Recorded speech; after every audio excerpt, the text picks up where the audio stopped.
Okay, Scott, I'm thinking we got 175 people in here. Probably time to start. Okay, awesome. Well, thank you very much, Alan. Good morning, everyone. Welcome to our town hall, Northern California SBDC, Small Business Development Center's CARES updates, live Q&A for small businesses with our Northern California team and the Finance Center. This is our session 16 since the whole COVID happened with the Monday, Wednesday, Fridays for us. Today is May 11th. Hopefully everybody had a wonderful weekend, spent a lot of special time with their moms and appreciated that. As you can see, we are all in this together. And our session today is a little bit different. We do have a guest speaker, just like we did on Friday. So thank you for joining us today. This call is going to go to 12 p.m. So it's a 90-minute call for those of you that want to stay on. We're going to stay on a little bit longer for Q&A because, as Alan mentioned, we never really get to the 150 questions that we have. So we have a guest speaker. We can ask Q&A for that. And then also we have some updated loan information as we always do. So going into it real quick. Introduction, we do this every time. We're Northern California SBDC. We cover the most northern 38 counties in the state of California, down the coast, Oregon border, down the coast, Santa Cruz, all 9 counties of the Bay Area. Southeast is Stockton, back up to the Nevada border and the Oregon border. That's our territory. We're supported by SBA. We're funded by Small Business Administration. We're also funded by the state of California, the economic development, the governor's office, economic development called GoBiz. And because we're funded, state, federal, we come to you as a small business owner at no cost. So we can work with you one-on-one at no cost, help you start, grow, expand your business. And then we could also help you at no cost for some of our other specialty advisors, such as what we have here today. We also do no-cost educational workshops and webinars, such as this today, to help you with your business. So the Finance Center is a division under Northern California SBDC. We specialize in helping businesses access capital. Before COVID, that was for startups and expansions and buying buildings. During COVID, it's all disaster related. So we specialize in the PPP and the EIDL loans, which we'll hear about a little bit later, and some other loan programs that exist that you may not be aware of. My name is Scott Rogowski. I'm the director of the Northern California SBDC Finance Center. Sunita Maharaj, she's the associate director of the Finance Center. And today on the call, we have Alan Montague. He's our training director for Northern California SBDC. We'll get to our guest speaker. And then we also have Noah Broad from SBA from San Francisco office. So we'll get some updates from him a little later as well. So quick agenda. So we have a guest speaker. We have an e-commerce expert and NorCal SBDC Small Business Development Center regional advisor. Her name is Veronika Monell. We're going to go over our disclaimer that we always go over, talk a little bit about the Paycheck Protection Overview, calculations, how to find lenders, talk about the EIDL loan, the Economic Injury Disaster Loan, talk about the California State Guaranteed loans that you may not know about, a little bit of disaster info from SBA, and then how Northern California is partnering with some local attorneys in the Bay Area to provide most updated law information, legal information to you, and then our contact info. So we have our guest speaker here today. So we wanted to thank and welcome Veronika Monell. She is the owner of Jumpstart Now, which is a Sacramento-based boutique online marketing agency. She has helped hundreds of businesses navigate the marketing and business dynamics of today's fast-paced world. She strategically put the pieces for her clients' businesses together to create a clear picture. Veronika helps her clients get to the first or the next $1 million. So welcome, Veronika. I'm going to show her one slide, and her contact information is here for questions. We are going to potentially do our best to field questions as she's talking, maybe every 10 minutes, so we can get through some. And then at the end, like I mentioned, we'll go through a lot of Q&A after that. So here you go, Veronika. Thank you. Yeah, thanks, Scott. Thanks for having me today. So I've actually been giving this slide a few times already in different centers because it's at the top of most of the small businesses' minds. Like, how do we do business in this new digital world? Something else about me that's not that wasn't in my bio, but I originally come from video gaming. So I was in video gaming when we had this very distinct transition from physical to digital goods. At the time, we were all trying to figure out how to make money online. And at the time, it was moving super fast.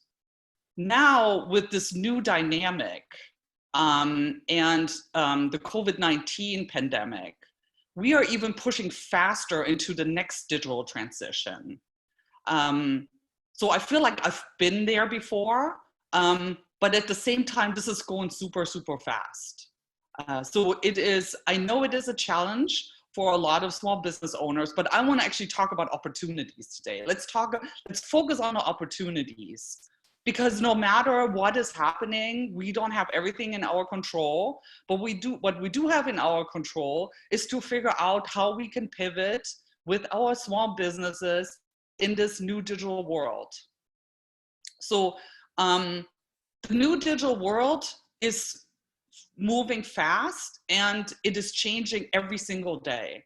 As marketers, we see these changes. We see literally changes every single day that are happening on different platforms, how people are interacting with businesses, and how habits are changing. Think about that, right? It takes 30 days to change a habit. How long have we been in social distancing and in shelter at home? So a lot of our clients and customers' habits have already changed. It is very unlikely that everything is going to change back because we're usually moving into it's a progressive transition.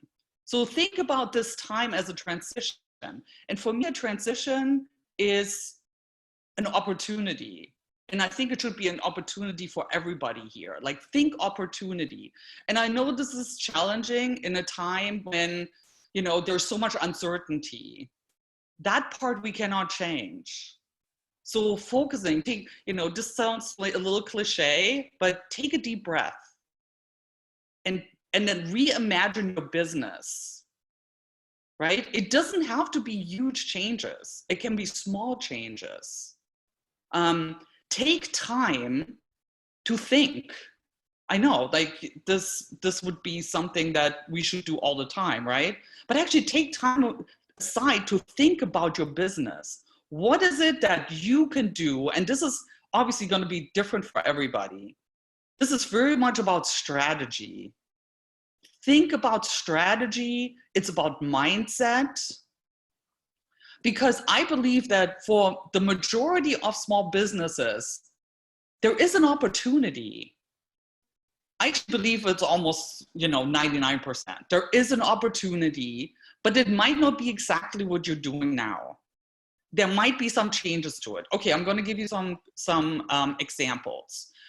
So I have a client, they're selling handmade soaps, and they actually have a great wholesale distribution into these small boutique stores. Well, these stores are currently closed. So what they are doing is they're pivoting online. They've had an online store, but they haven't really done much with it. So they're now in crunch mode. They know their wholesale business is working. So when they're opening back up, these people are going to be ordering. Right now, their entire team is focused on e-commerce. How to make their product pages better, how to figure out how they're going to run ads to get people to the store. And also soaps right now is a product that everybody wants, right? So they're working really hard to pivot. They already have a fan base, but these people have never bought really online very much. So now they're pushing that, right? Hairstylists, I know they're especially hit hard. One of the hairstylists here in Sacramento, he's offering tutorials on TikTok on how to do your own hair. He's showing actually from his home how to manage the hair that might be too long. He has, everything set up. So he shows different methods. He actually delivers to his clients a custom color kit, right? That is delivered to their front door. So, is that like a total change of his business? No, but for the short term, he's created a revenue stream that helps him pay the bills, right? So really awesome opportunity. And this could actually be long-term for people who might be ill, or people who, are not gonna be going back to normal because of certain fears and hesitations. So he could be doing this long-term, while maybe in the, at the time when he gets to open back up, he'll have some clients come back in. So there's all these great opportunities about how to think about the digital world. So another client, videographer.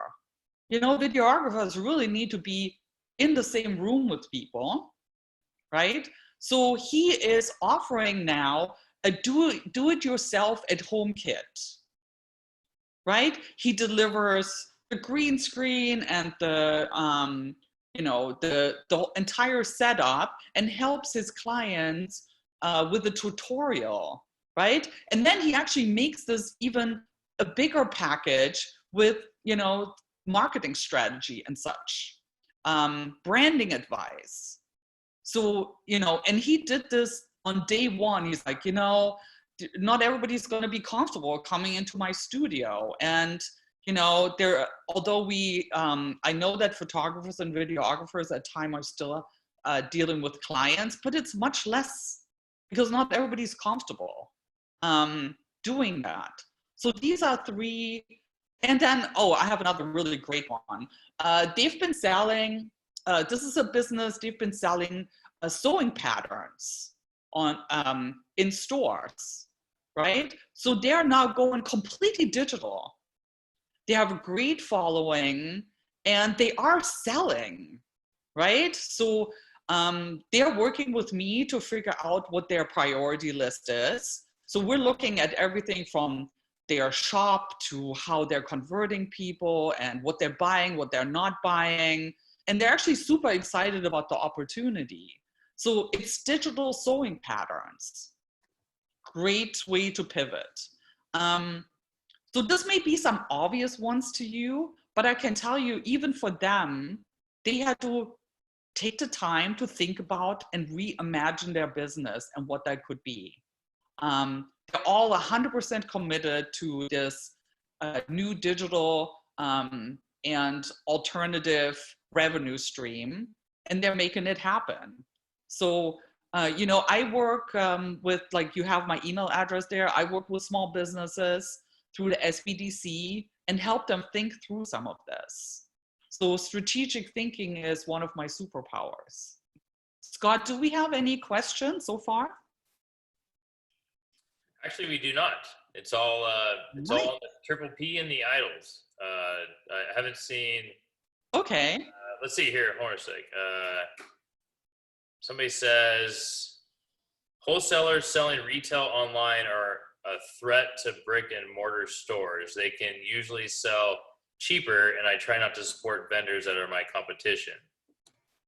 So that is true, right? They do not want to. They do not want to completely give up their wholesale business, obviously. But think about it. They also need to survive, right? There's actually a lot of wholesalers that do that, but they don't do it usually, that they don't go all out.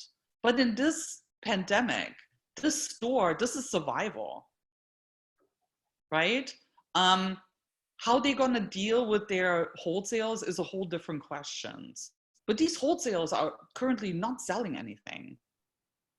Like, they are shut down. So, you have to weigh what you want to do. If you can hang in until your retail partners are opening back up. But we also not sure if these retail partners are going to survive this, and if their customers are actually coming back. So it is really up to everybody everybody to make that kind of decision. So that is a business decision that you have to. Here's Yeah. here's another one. So it says, do you have any suggestions, maybe some exercises that a business owner can do to begin thinking outside their historical business model?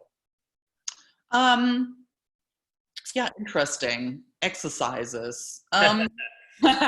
You know, I mean, like if you don't know your strength, I would start with that. Right? There's a lot of like strengths, like we use at Jumpstart now, we use Gallup's Strengths Finder. There's many other ones. Just to understand what your strength is. Sometimes that tells you something what like some of the opportunities are that you might have and how you could be approaching that. You know, you could also, like, if you're not familiar with the digital world or the social world, you know, start jumping in there. See what others are doing.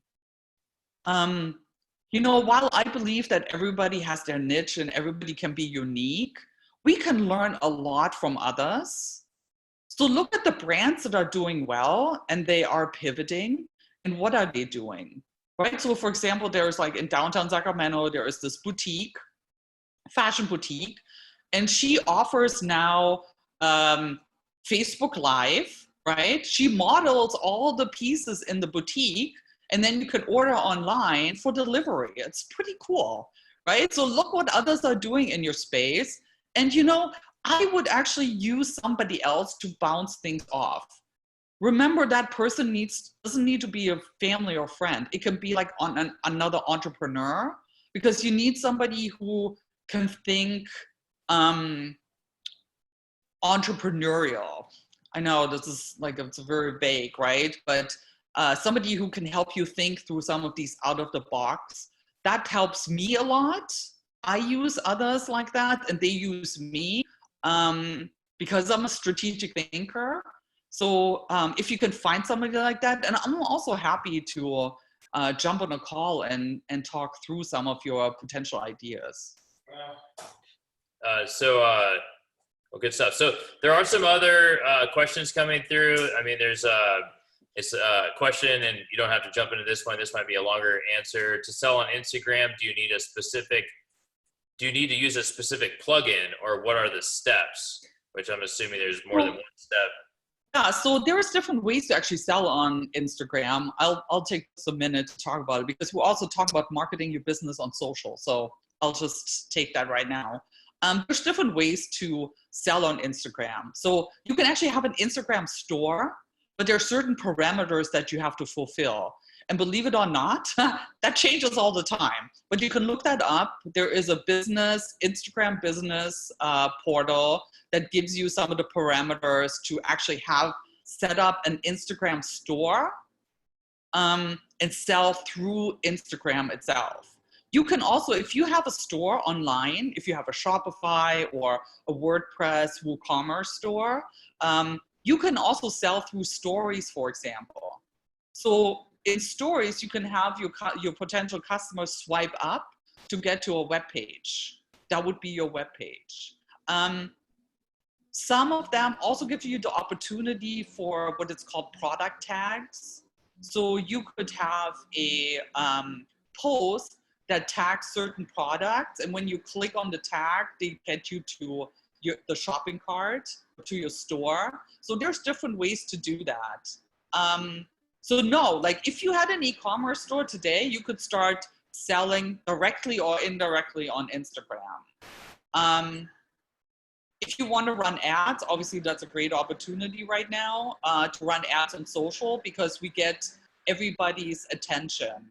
You know, people are on social. Yes, is it busy? And, you know, there's so much noise on social. Yeah, of course. But that doesn't mean that you can't stand above that noise and sell what you are selling, because people are looking online to buy.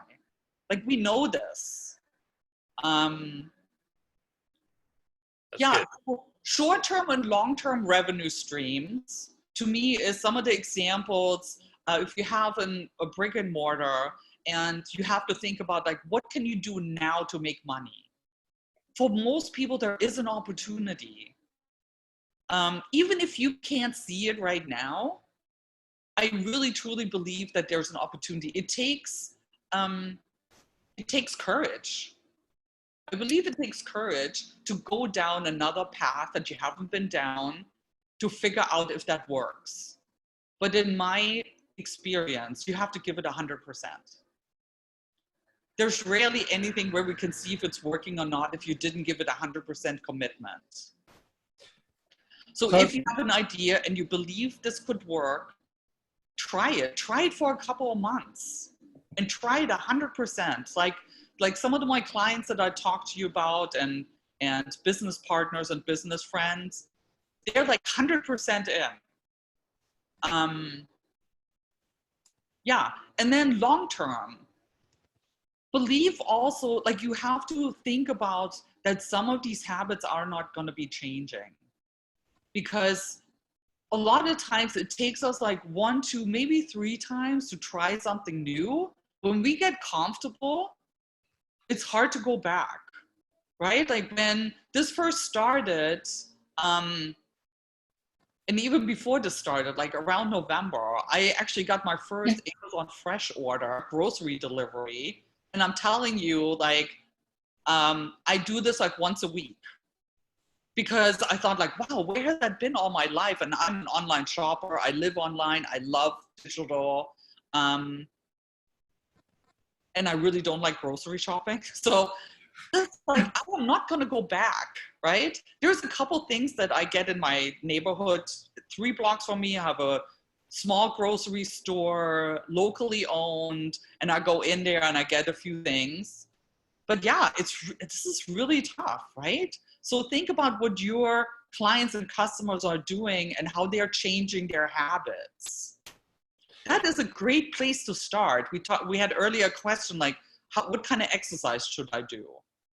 Think about like, how do your customers and clients currently interact with your business, right? What do they want? Because it's really about what we want. It's about meeting them where they want to interact with us or how they want our services.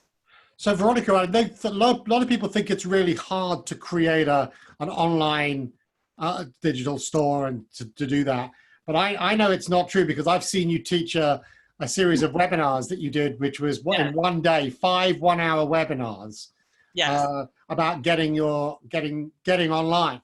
And we actually have recordings of those on our YouTube channel. I'm going to put the link to our YouTube channel in the chat. And there's a playlist there which seems to have most of these in twice for some reason. But you can see each of the 5 webinars. And if you work through them, we got some great responses from people. I think you had a lot of follow-up from a lot of people who started doing this. And it's a great way to get going.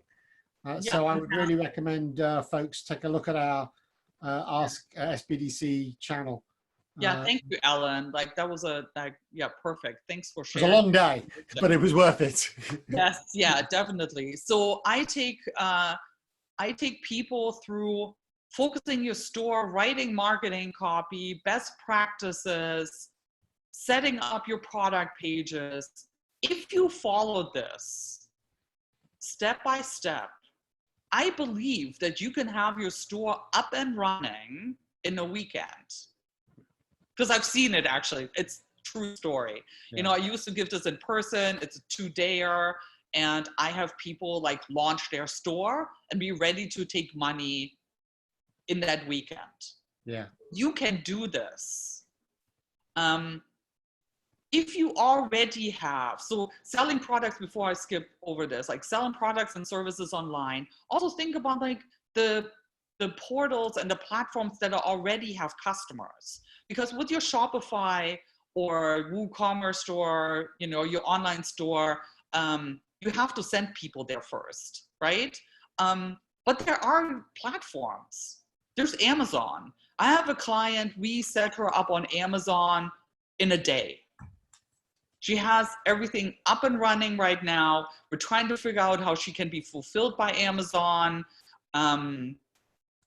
We have reviews going there. We have the first sales.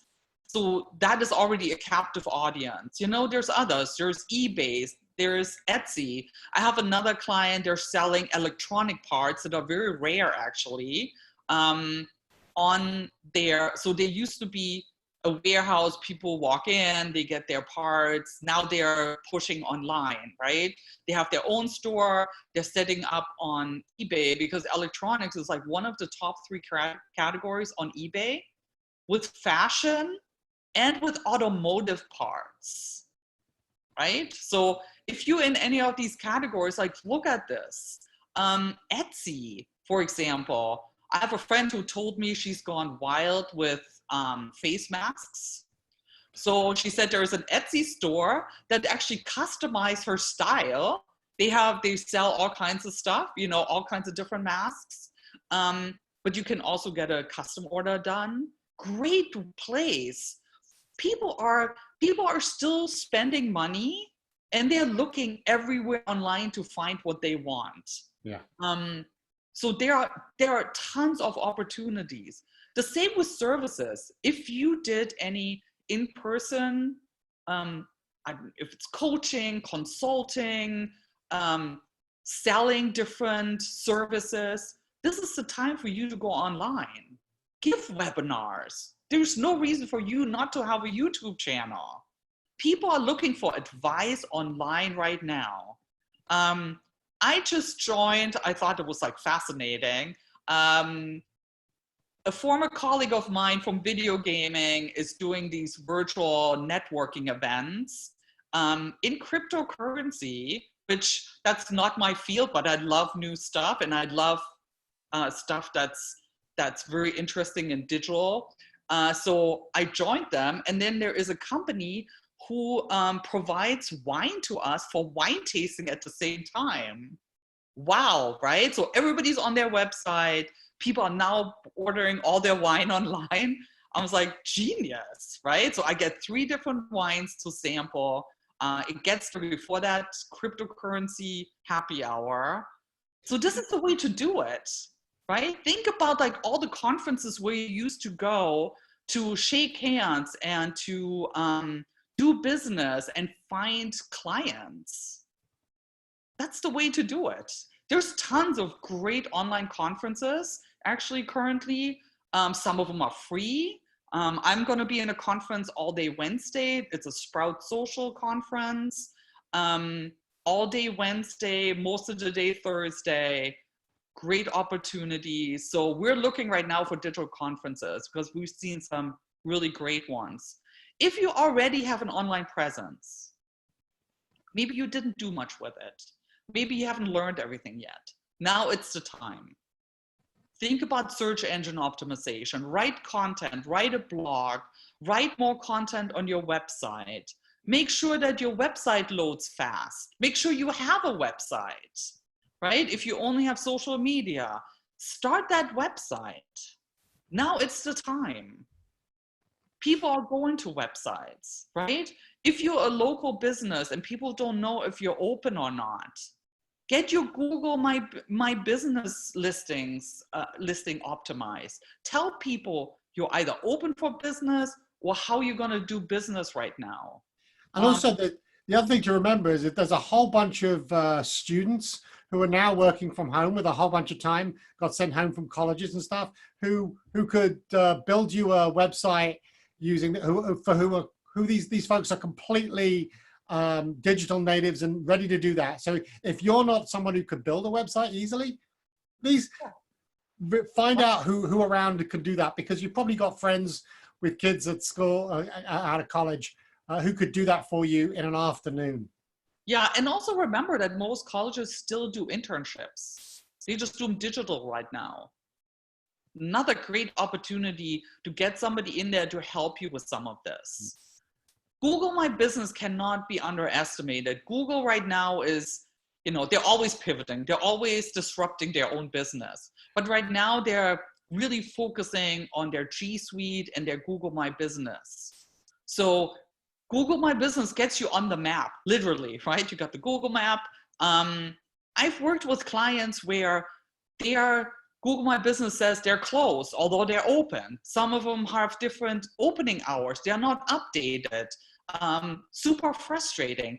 People want to have a clear understanding how you're doing business currently. There's no shame in posting or emailing everybody, we are open for business, or we're doing business differently. Please do that. I hear from friends and family and business partners all the time who are like, I wish I knew if my favorite restaurant is doing takeout.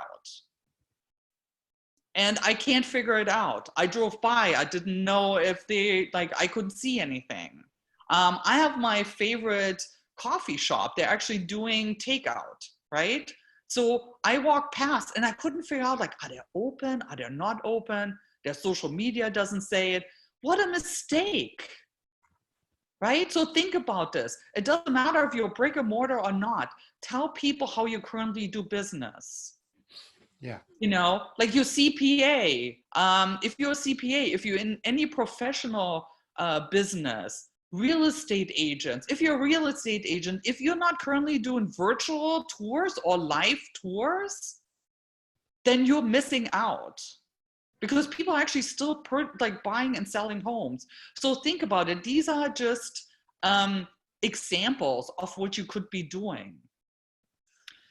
If you have not, if you know you need to be on Instagram because that is where your clients are, and you are not on Instagram yet, and you don't do social, this is the time for you to start social. It is really difficult to figure out a strategy on social if you're not on social. And I can tell you that everybody is. For example, like my platform for my business, my number one platform is LinkedIn. I'm on LinkedIn every single day. I post on LinkedIn, I engage. I engage with influencers. And I'm telling you, it used to be that people on LinkedIn from Tuesday to Thursday, because we know when it's optimal for people. Guess what? They are now on LinkedIn 7 days a week. There's people posting, engaging, doing anything on LinkedIn on a Sunday. So, our behavior patterns have changed because we're working the way we are. Exactly. Scott, how long have we got for Veronika, or do we need to move on to the questions? Yeah, I could talk about this forever. I just got started. So thank you very much, Veronika. So we do have the call till 12. Those of you that are on the call and you've put all your PPP and EIDL questions in there, we are going to get to this before we jump off, and then we will get back to you. If it's okay with you, Veronika, we are going to move on, and then of course, there are some other questions there that we'll get to before noon. So thank you. And we'll pull those questions up around that topic, and I'll send them to Veronika, and she can send answers to people. Okay. If you do that, we'll take it out of the queue, or no? You don't have to. I can anything that's left at the end of today, I'll send to Veronika. All right, cool. All right, good stuff. All right, so thank you very much, Veronika. Yeah, thank you. You're welcome. So this is a disclaimer that we give all the time. It's just letting you know that things are changing all the time. The information was correct when we put it together today, but things are changing all the time. We do have Noah Broad on the call from SBA, so hopefully he can give us some updates. We want you to know, don't hesitate to apply for the EIDL or the Triple P. If you have not, the EIDL, I'm assuming the EIDL is not open for everyone yet, right, Noah? That's correct. Still only accepting applications from business owners that are agricultural enterprises or who need to reapply. So if you had applied prior to March 30th or the evening of March 29th, or your application number started with a 2, you can also apply. Okay, thank you. So we are hoping to get some updated information from SBA later this week when they do reopen it for everyone. The Triple P is still open. There's still around 130 billion available from the second tranche that was submitted. So we are now over 2 weeks into the second tranche, which is really exciting because the first tranche was gone in about 10 days. So that's exciting news. if you have investors or partners, more than 2 or 3 or 4, very important that you check with them before applying for these loans. We do not have access to check on the status of your submitted SBA loan, but we have an email for you that you could potentially email and possibly find out. SBA states that the loans that were in the queue, so when they did shut down the portal, I'm not sure what date that was. Noah, do you have a date on that, or not really? For when we shut down the portal for the EIDLs, for new EIDL applications? Yes, like what day that was in April? That I forget, but it's about 3 weeks ago, 2 weeks ago. Yeah, it was like the... Yeah. If you applied from March 29th to the day that they shut it down, you're still in the queue. They are going to get back to you. Please be patient. They are going to assign you a case manager to help you. If you applied for the Triple P and you're waiting on a bank, you need to find out if they have an SBA loan number attached to it, so that you know for sure that you're actually counted as a loan and a loan amount. This is a really busy slide. I apologize. I was putting this together this morning. There's a lot of information, obviously. You know, if you haven't applied for the Triple P, or you have and you're not sure what the paperwork you need to get together is, it's different per lender as far as what they're asking for in respect to taxes and a bunch of other stuff. But for sole proprietors, it is consistent that you need your 1099s from 2019. All other entities, you need to gather your 2019 W-2s, 941s, or 940s. If you're a Schedule C, which is anybody that's a sole proprietor, receives 1099s as form of payment, or is self-employed, there's a calculation here how you determine your loan amount and your forgiveness. Also, if you're a Schedule K, you have a Schedule K on your taxes, the loan amount and the forgiveness is calculated by looking at box 14, as far as your loan amount and your forgiveness. The 8 weeks start the day you get funded, and it has not been prolonged, and I'm not sure if it will get prolonged, but there is no information or legislation on them prolonging the 8 weeks. The 8 weeks start the day you get funded. The day the money goes in your business bank account is the day that it starts for the 8 weeks. So you need to start spending that money as soon as possible if you want it forgiven, because it's 8 weeks of forgivability. What's forgiven?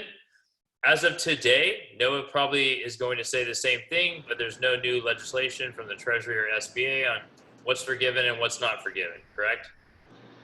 Yeah, we are still awaiting guidance from the Treasury. We have, I have maybe a little bit more detailed, overview of the of what will be included in the forgiveness calculation. But the nitty-gritty rulemaking that we're waiting for from Treasury is still yet to be released. Okay, so what we know is that, in real quick, simple terms, if you spend 75 to 100% on payroll, it's more likely going to be 100% forgiven. If you spend 25% or less on rent, utilities, and interest debt payments, then it could potentially be 100% forgiven in the first 8 weeks. Both are the first 8 weeks. Is there other intricacies within that, Noah, that you want to talk about at this time? No, I mean, I think that's, that really is, it's the overview of how to use those funds. Payroll costs is the structure of the program, and the definition of payroll costs, that's where most of the rulemaking is, like all of the nitty gritty around headcounts and employees and all of that is what we're waiting for. But it's an expense driven program, that, and the forgiveness is driven by expenses on payroll. Okay, cool, thanks. So if you're having trouble finding PPP lenders, if your lenders are at capacity, there's more lenders that keep coming up. There's actually one that we added this morning, thanks to Alan, with his connections at Gateway Bank FSB. They're in Oakland, as you can see here. You can contact the CEO if you like. His email, I didn't put his email there, but his information, his phone number, all that good stuff. You can go to the website. they're a local lender in our network. Also, you can go to sba.gov/paycheck protection/find, type in your zip code and potentially find other lenders near you. There's a large list of non-customer lenders. So a nonprofit lender is Lendistry. They've actually extended their capacity. They are doing loans now up to $2 million for non-customers, and they are open for business. Despite what you have heard in the past week or two, they have larger capacity and they are open for business. If you want to know how to apply, please email us. You can also go to their website at mylendistry.com, but I recommend that you email us first so we can help you put together all your financials so that you're more prepared when you apply. So there are some non-federally regulated PPP approval lenders. Either they're lending platforms or they're direct lender like Opportunity Fund. As you can see here, they're community development, a CDFI. You can go to them as well. They're a direct lender. They're doing loans up to $150,000 for non-customers. So these are quite a lot of different varieties for you. If your traditional bank or the bank that you bank with is not helping you or being able to help you, or you're in a really large queue around 100,000 people, there's lots of great options here. So that's all the PPP. There's a lot of more information on PPP right now since EIDL has not reopened to all business owners. But this is what the EIDL is. There's two parts of the EIDL. There's the EIDL Advance, which is 100% forgivable. And as you fill out the EIDL application, you put your routing number and account number in there, and then one day you wake up, miraculously, the money magically appears into your account. They don't call you or email you or tell you that it's going to be there. You just wake up and it says SBA, D is disaster, and that money's just there for you, and you can use it for whatever you need to operate your business, and it is 100% forgivable. The terms of it is, if you're a sole proprietor, you qualify for $1,000. If you have 10 or more employees, you qualify for $10,000. It's $1,000 per employee. Employee means W-2. It does not mean contractors. So if you have 1099 contractors, those don't count as employees. So the EIDL loan is not forgiven. No portion of the EIDL loan is forgiven. It's a 30-year loan, 3.75%. It's 11 months deferral. You don't get to your first payment until the first of the 12th month. There's some extra forms that you may need after you apply. These are not during your application, and we have access to this at SBDC in your local center, or you can contact the finance center, and we have access to these and can help you fill them out if SBA were to ask for them. So in the state of California, there's actually a state guarantee disaster loan program that you may or may not qualify for. The terms within this, I didn't actually write the terms because it's bank specific, it's lender specific, but the rates start at 4.25%. They could go as high as 5 or 6. They're talking about them being 30-year loans, but it does depend on the lender. If you are ineligible or you are disqualified from a PPP loan or an EIDL loan, for any of these reasons, whether you have credit issues and you got declined because of a bankruptcy, or your credit score is really low, you have a non-US ID, you're a 501c6, the PPP and the EIDL will both finance 501c3s, even if they're faith-based. And say you don't have payroll, then you probably don't qualify for triple P. You may qualify for EIDL. If you don't qualify for both EIDL and triple P, whether you're declined or you just know you're disqualified based on a 501c6 or non-US ID, or you have any delinquency on any federal loans, such as a student loan that you never paid back, or you went delinquent on another SBA loan with some other business venture, then you get to qualify for the state guarantee loans. There's microloans up to $50,000. You can go to ibank.ca.gov to find out more info. Also, you may qualify for up to $1 million for a disaster loan. These loans are administered through financial development corporations. There are 2 in our region in Northern California. There is one in Oakland, and that's called NorCal FDC. And that gentleman by the name of Chris Horton, you can contact him and he can help you find a lender for you. If you're YOLO North, then there is one in Sacramento called California Capital. And we work with them a lot and do great work with them. So California Capital in Sacramento, you can email us at loans@asksbdc.com. We can tell you if you qualify or not based on disqualifying for an EIDL or triple P. And we could help you with that. So this is new. We, our marketing director, Aaron Phelps, he's may or may not be on the call, but he helps us craft these webinars and these PowerPoints, helps them put together the information that goes into it. We have joined forces with an organization called Case Force, and Thursdays at 4 p.m., 4 to 5:30 is open office hours pro bono with some high powerful attorneys in the Bay Area that are partnering with NorCal SBDC and our team to go over key questions, including triple P, unemployment, PUA, which is Pandemic Unemployment what Assistance. does PUA stand for? Sorry.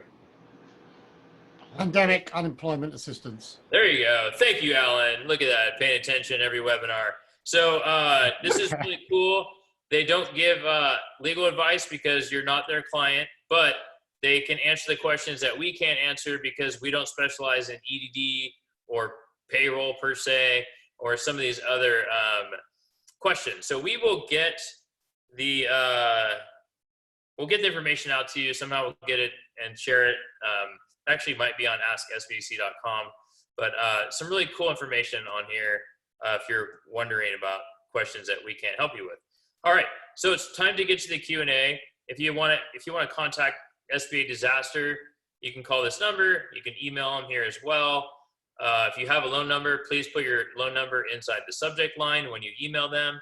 You can call us to get a live person at 833-ASK-SBDC. You can go to asksbdc.com. These webinars are being live streamed on our website. You can also download other webinars that we've done. If you want to learn about payroll in the past, we're coming up on Wednesday. We have some other great things.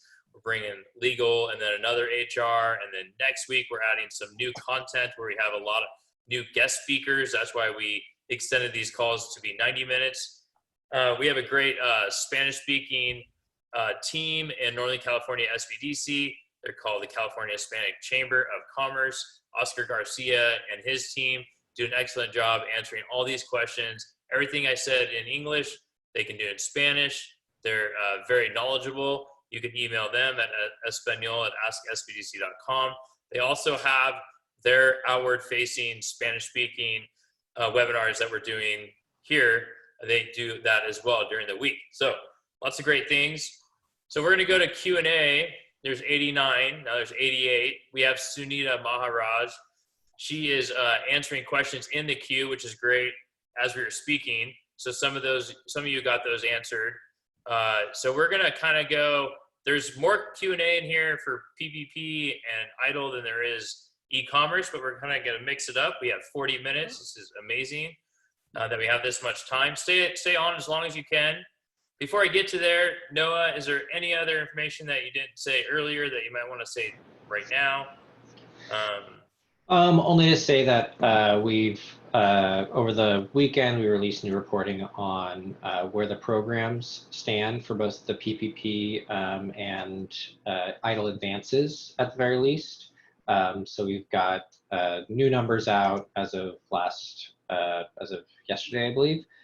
So for EIDL advance, just for the state of California, so far we've issued $1.4 billion just for California businesses across 450,000 different businesses just in the state of California. And for PPP numbers, I believe we're up to $188 billion of the $450 billion that were authorized by Congress to distribute under the Paycheck Protection Program. So it's we're under halfway through the appropriated funding for the second phase of Paycheck Protection Program funding. Awesome. Cool. Thank you very much, Noah. Yeah. All right. I know you're going to stay on for Q&A because you're so excited about it. So, all right. Here we go. All right. So, quick question. If you buy a business now, can you still apply for Triple P and other CARE loans? And the answer is no. But you can qualify for other SBA loans, which is called 7A. If there's a building involved, then it's be a 504. But yes, if you want to buy a business, go ahead. You can reach us at loans@asksbdc.com, and we can help you with that. The thing I would also add on that is if you get a loan under our regular non-disaster lending programs at this time, so whether it's a microloan, a 504, or a 7A loans, those are regular non-disaster business lending programs. We have a debt relief program that we also launched as a result of the CARES Act. So SBA is paying the first 6 months of principal and interest payments on all new regular lending program loans. Or if you have an existing SBA loan under those regular lending programs, we're also paying 6 months worth of principal and interest payments into those programs. Okay. Awesome. Thank you. All right. So here's this might be something for you, Veronika. I am in Vendor Central, but want to start a seller account. Best tips. Does that make sense or no? Are you in Amazon? Is it Amazon? Doesn't say. Just says Okay. Vendor Central. Yeah, if you can just email me, I need some more information to Okay. answer that. All right. And I'll put your email in the chat for whoever's Yeah. question that was. Thank you. I think that is an Amazon thing. Yeah, it sounds like Amazon. You want to be in Seller Central if you're in Amazon to set that up. They have really great tutorials. Actually, Amazon is really easy to get started with. Okay, cool. It says, can I use the PPP funds that I've been approved if I have been approved for, it says PUI, but I don't think if it's PUA probably. Yeah, PUA. So if you receive PUA, you could use it until you receive Triple P. You're not supposed to double dip. So you could, if you get approved for Triple P and you get funded, you need to stop accepting PUA and then flip it over to Triple P. You agree, Noah? Or? So you could get the, can you say that again, Scott? So if say you applied for Triple P and PUA at the same time, but PUA came first, you would use PUA until you get Triple P funded, correct? That works fine. Yeah, so long as they're not overlapping in the same time period, it's okay. Yeah. So we get a lot of these questions regarding EIDL loans. If you received your advance, congratulations, but you haven't heard back about the full EIDL loan. The question is, will you be noticed will you be communicated if you're approved or declined? The answer is yes, and that is through email. Yeah. So the overview of EIDL, kind of that timeline, what that looks like, is you fill out the application online, and then you wait. There's just waiting without much communication, and then an advance is, if you have credit monitoring software, you might see a credit ping, and then you will have an advance that's issued directly to your bank account without notification. So that will be the notification that the advance was processed, money in the bank account.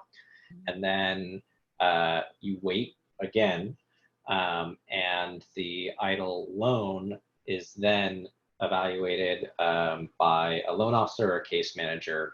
And at the time that a loan officer or a case manager makes a determination about that loan, whether it's an approval, in which case you'll get an invitation to a portal or a follow-up or a declination, at that point you get an email directly from sba.gov. All right. Or from an sba.gov email address. Yeah. Okay, thanks. Somebody asked, is the 75% for payroll based on when payroll is paid or based on when payroll accrued? Is it paid? It's paid, right? It's paid. Paid. Okay, not accrued. Okay, because then you can't go backwards. Do we have to file 2019 taxes to apply for different loans? The answer is no, because it got extended. What loans are there? There are 7A loans, which is like the Triple P 7A loan, but you can get it for expansion money if you need. There's also state guaranteed loans. And you do not need to have your 2019 taxes filed. You do need to have your 2019 year-to-date P&L or income statement available so that we could best assist you for expansion and growth and projections. Let's see here.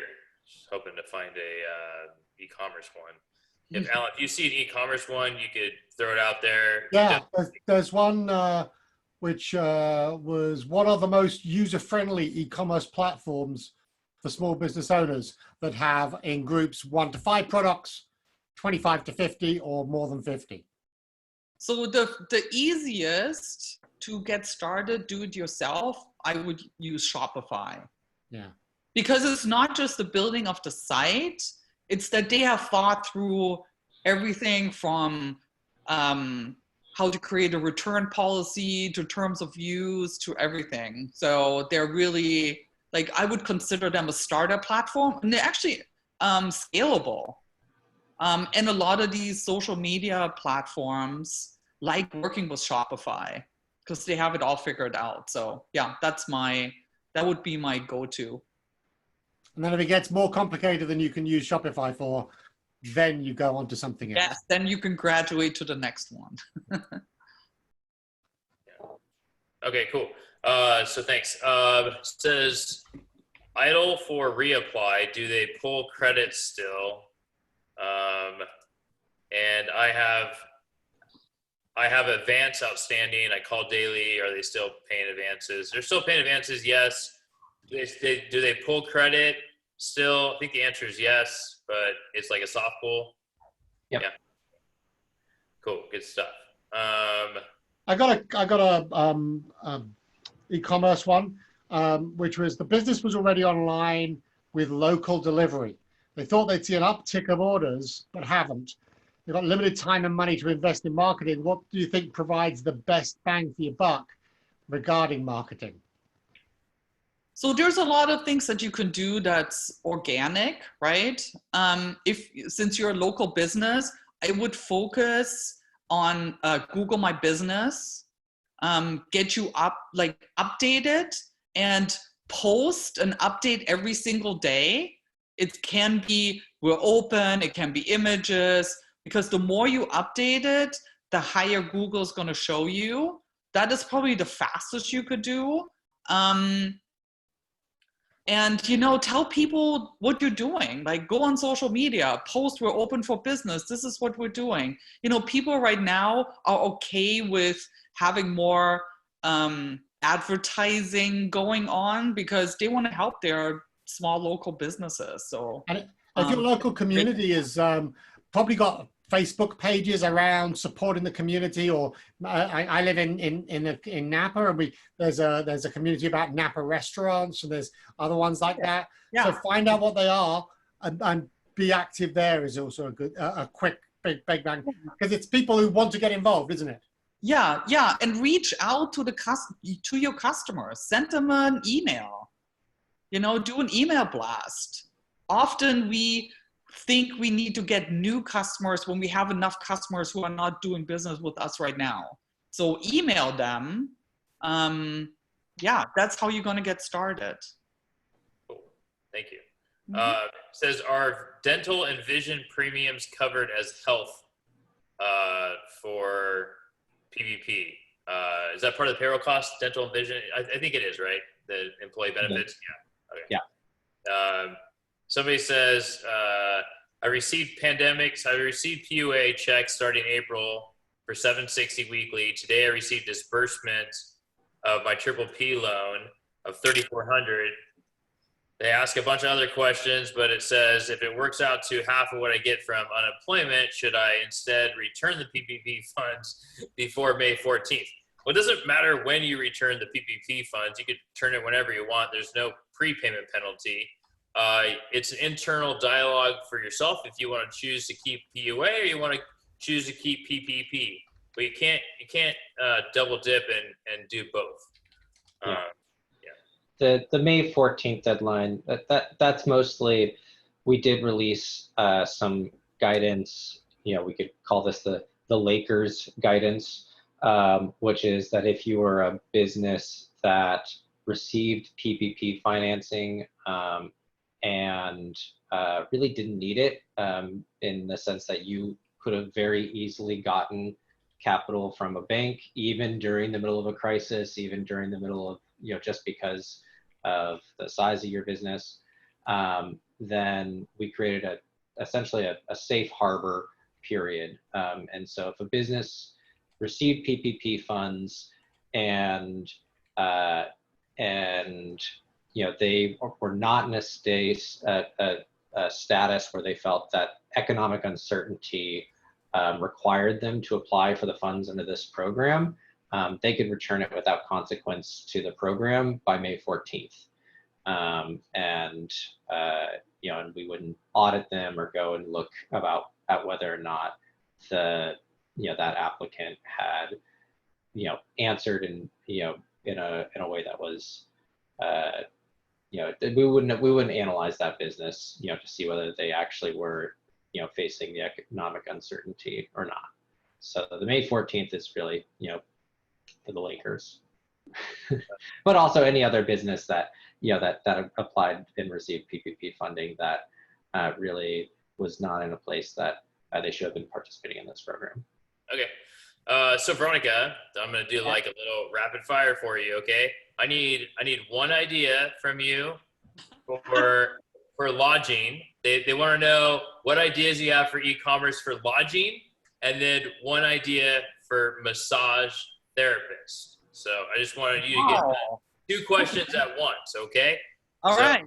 So massage therapist, I would say, give people some tutorials about something that they could do. Can't get a massage, right? Give them some tips.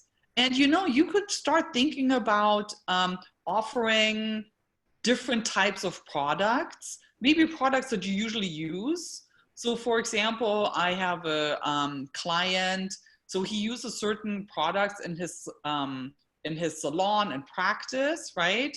And so he negotiated terms with the manufacturer to sell those online, and people are buying them, like either because they want to use it or they want to be supportive. So that gives them some immediate revenue stream. Lodging seems challenging, but what you could do is you could think about like what are some of the other amenities or anything that you do, for example, for your customers that you could be doing either digitally or delivery, right? Like a lot of lodges, they cater. You could be thinking about doing some in-home catering. Like yesterday for Mother's Day, actually, there were a lot of restaurants where they were talking about catering Mother's Day. Anything that you maybe, what about like, do you do like conferences or anything like that? Or do you offer, I don't know, trail maps? Like we could have like, I would need to know what other things that you offer that we could be offering digitally that could help you right now. Or pivoting while while we're coming out of that, stay at home, that you are the ones to fill your rooms first before your competition. We have to think about that too, and lodging, actually, like some of the lodging in California, I don't know what the governor's orders are, but maybe there's something safe that you could do that is within the governor's orders. Email me and I'm happy to jump on a call with you. Cool. Thank you very much. Let's see here. Somebody was asking, any updates on tax implications for the PPP loan? And I don't think there's necessarily any tax implications. If it's forgivable, it's not going to be taxable. And then the tax implications for PPP per the IRS code, which probably shouldn't get too much into on this call. But there is in the IRS code saying that if you receive PPP forgiveness, then that 8 weeks of expenses will not be able to be deducted from your taxes, from your expenses in your taxes. So I know that's a big answer. So if you want to email us, go ahead. But the tax implications, we're not tax accountants, so that's best for your CPA to answer. It says, do you think they will change the 2 PPP rules, 75% on payroll and by end of June 31st? Those are causing many businesses who need it to reconsider to avoid more debt. So we don't know if they're going to change the 75% rule. We're hoping that comes out soon. And as far as payroll by the end of June 31st, I think or June 30th, I think they're going to, I think that's a dead date. It's a voided date, because if you get funded now, it's 8 weeks from now is already in July. So, but there hasn't been new communication on that, but logically it seems like it would have to be extended. I think that's a reasonable analysis, Scott. But yeah, we don't have the new guidance out on that. For the 75%, I will say that there is also that forgiveness. We don't have the detailed forgiveness guidance from Treasury. So that's the thing we're waiting for, that will give clarity about how headcount levels are calculated, and how or whether it's FTEs or how that's calculated. But it also includes the amount of forgiveness that is granted when an individual doesn't reach the 75% threshold on the usage of the loan proceeds, because there is likely to be a component that includes proportional forgiveness. It's not going to be all or nothing, but exactly how that proportional forgiveness is granted is something that should be in that rulemaking that comes up from Treasury, which we're still waiting for. All right, cool. Question is, we received PPP, but having a hard time to getting folks to come back to work. So you're not the only one. A lot of people are having trouble because unemployment is more than what you paid them on some instances. Can I just hire people back, or do I have to wait for a formal letter from old staff that do not want to come back to work? How long should I wait to hear back from them? 8-week clock is ticking and I may not hit my 75%. So we had an HR expert on Friday. I would recommend you check out her presentation, Shauna Anderson. We can also get you connected with her.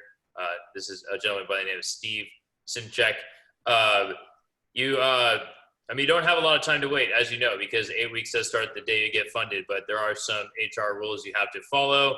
So I would recommend that, Steve, that you email us and we can get you connected to Shauna and get that taken care of for you. So we talked about the PPP, May 14th deadline. So May 14th deadline versus no prepayment penalty is still confusing. So Noah, can you explain? I know you, so they're saying no prepayment. You can pay back any time, but now there's a deadline. So can you explain that?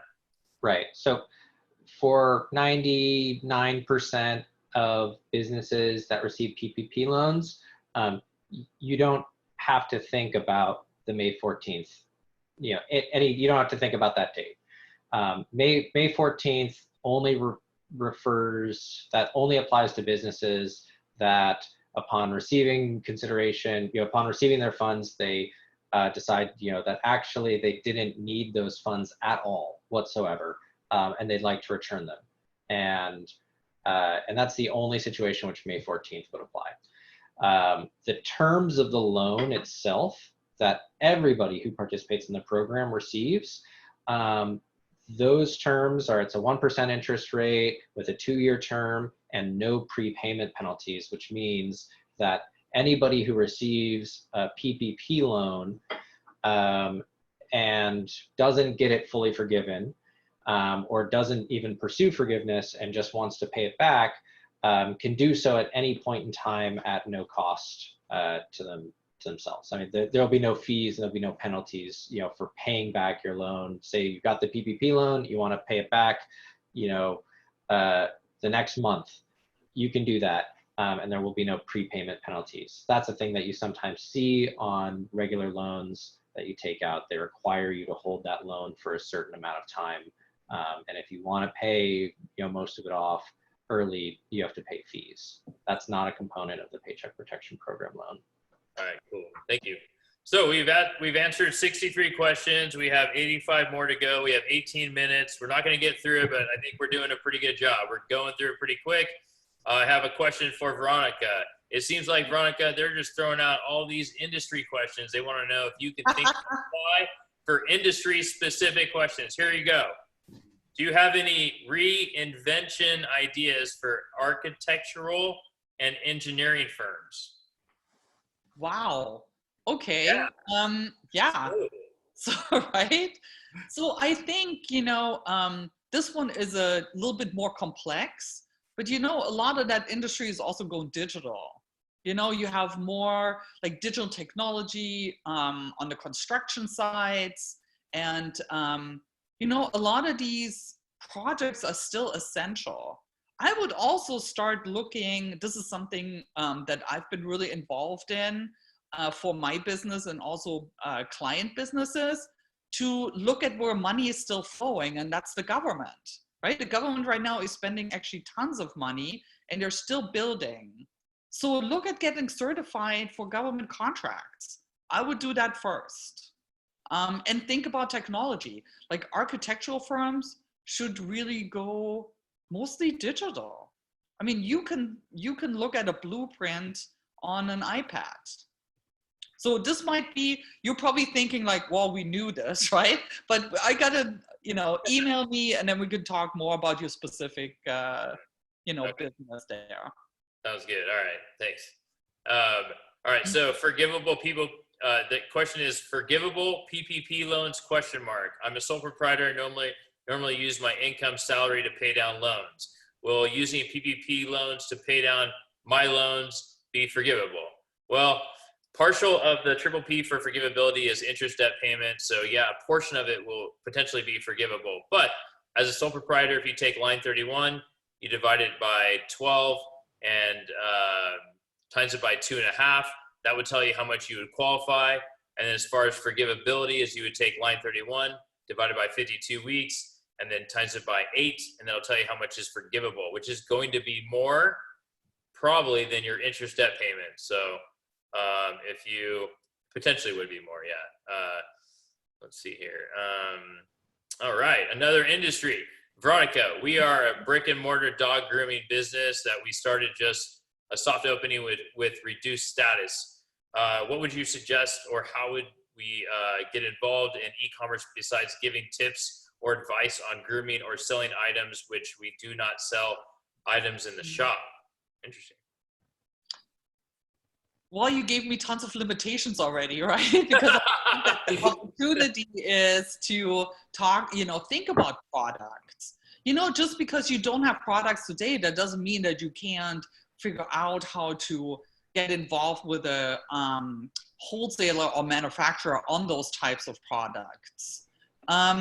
You know, think about like, what do your clients or customers like about, like, what is the strength of your business? And how can you help you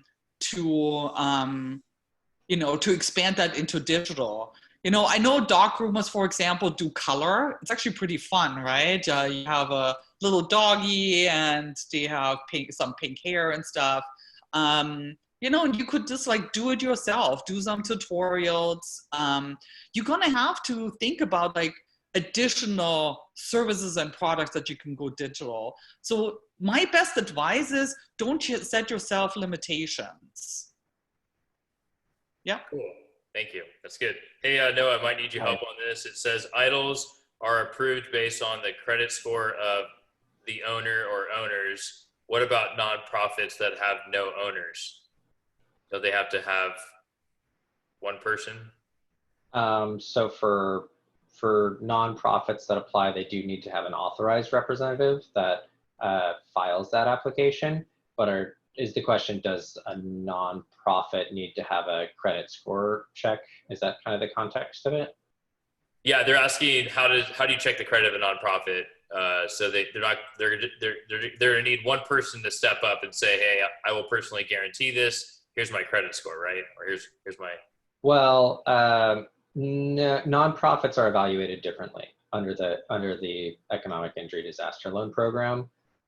So EIDL applications, are not treated in the exact same way that a business, that a for-profit business application is evaluated. And in some cases, and I'm not going to speculate about the Office of Disaster Assistance processing, like what their process is right now for that, just because they've had so many things changing under the coronavirus situation. I do know that they are treated differently than a regular application.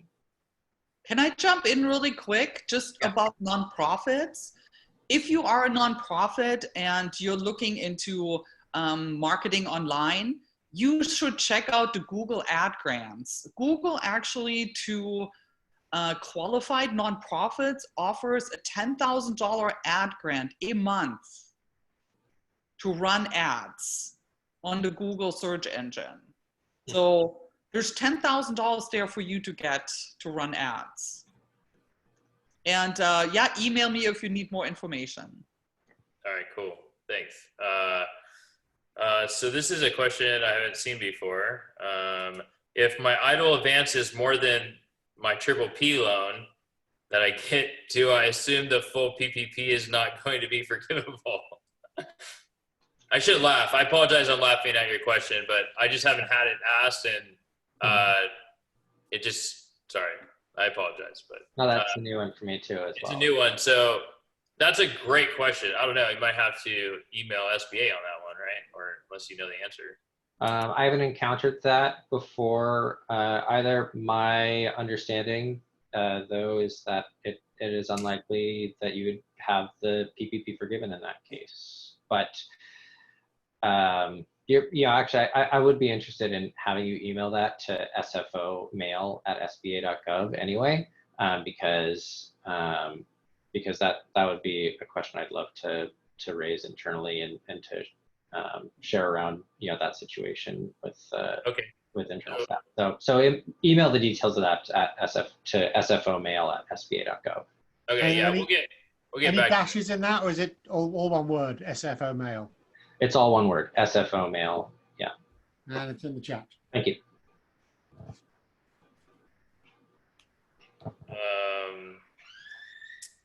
All right. So that's a weird question.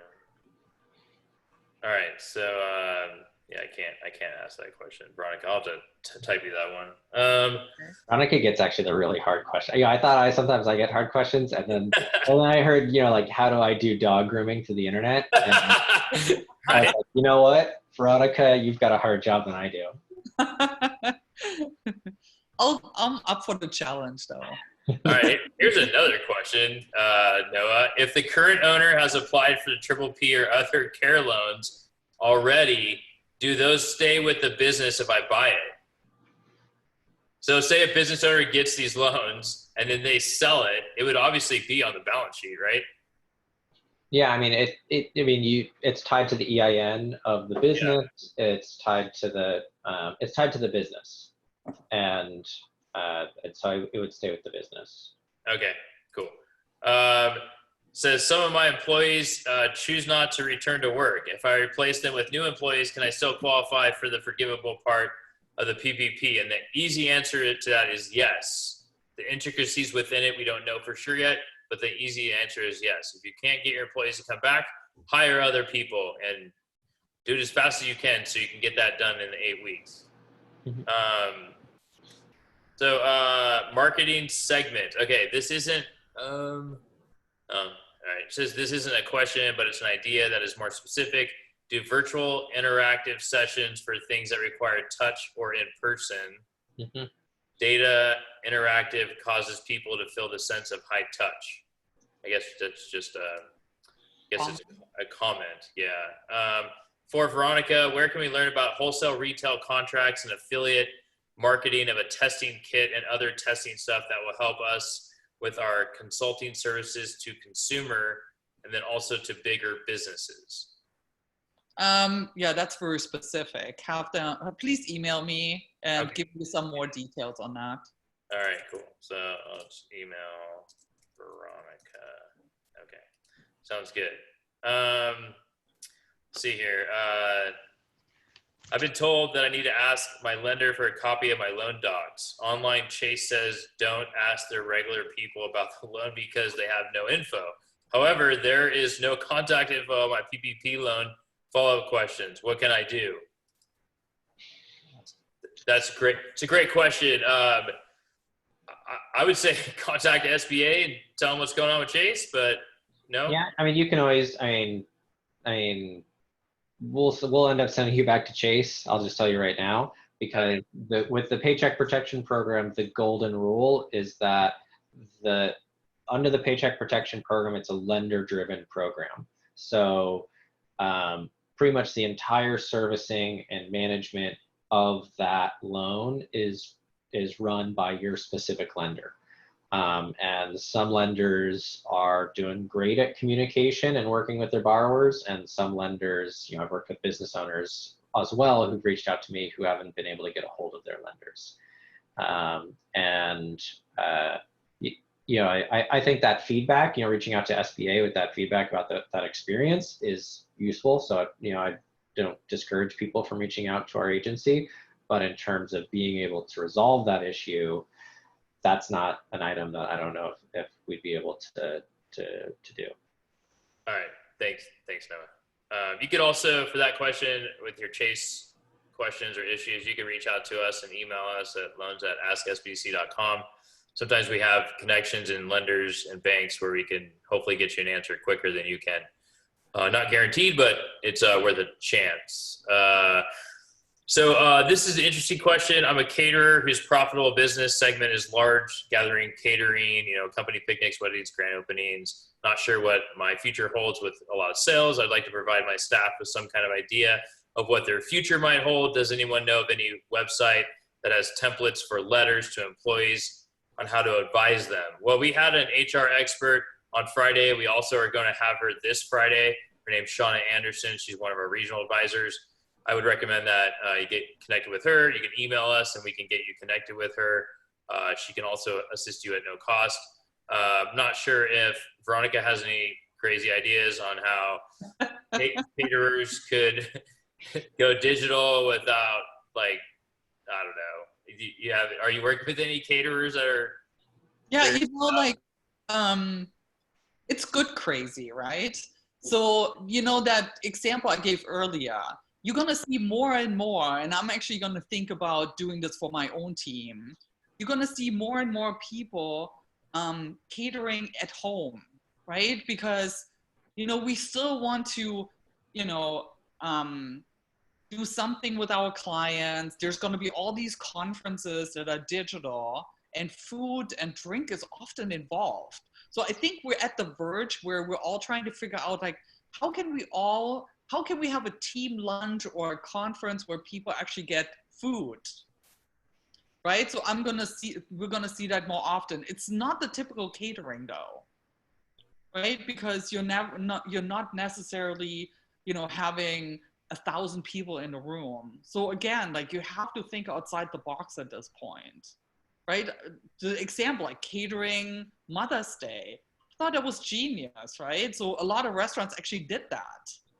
You could cater from, 4-star, I don't know, do we have 5-star restaurants in Sacramento? We probably do. 4 5-star restaurants, they cater everything, right? They leave it at your doorstep. I think that's super cool. But you have to think outside the box, and I know that's painful. and you may not find that helpful, but I don't know that there is another option, because there is opportunity.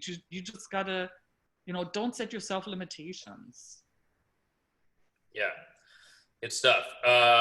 So we have 4 minutes. So sole proprietors may pay themselves 100% immediately. I presume we show this with withdrawals to ourselves immediately during the 8 weeks, correct? If not, right. So sole proprietors, what you need to do is you need to look at your 2019 Schedule C. If you do not have one, then you need to look at your 2019 profit and loss or income statement. If you don't have one of those, we can help you craft one or help you figure out how to, put one together. But you're supposed to look at your, on Schedule C, it's your line 31 for net profit or loss. You divide it by 52, times it by 8, and that's what's possibly forgivable. If you do have your 2019 P&L, you would take your profit or loss, same thing, divided by 52, and times it by 8, and then that's how you get that going. It's not necessarily through your withdrawals and how you pay yourself. It's based on your profit or loss for a sole proprietor. See here. If we're not ready to get a loan, what other resources can I turn to? Veronika is the type of information I need. Which books, blogs, etc., tutorials do I start with? Her advice is helpful, i.e. start social media presence, etc. So it's a really great question. I think you just sold Veronika in one sentence. Like, that's what she does. She does that at no cost with SBDC or through SBDC services. So yeah, she could assist you. Just reach out. You can email us. Her email was on there. What I'll do before we jump off in 2 minutes, I will put Veronika's email back on here so you can see it. There it is. Oddly enough, we have 69 questions and we answered 96. Look at that. We flipped it. Wow, that's impressive. Amazing. Very impressive. Nice. Also, I'd like to point out, if you really love what Veronika did, you could watch the recordings of her sessions on our YouTube channel. I've just put the information to that in the chat. youtube.com/AskSBDC and find her start selling online in 5 webinars series there. And then also, if we did not get to your question and all that good stuff, you could email us at loans@asksbdc.com. You can email Veronika.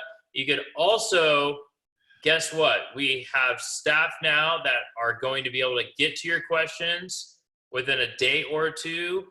We download all these questions into an Excel spreadsheet. We send it to our team, and they're doing their best to get back to you within a day or two on these questions specifically.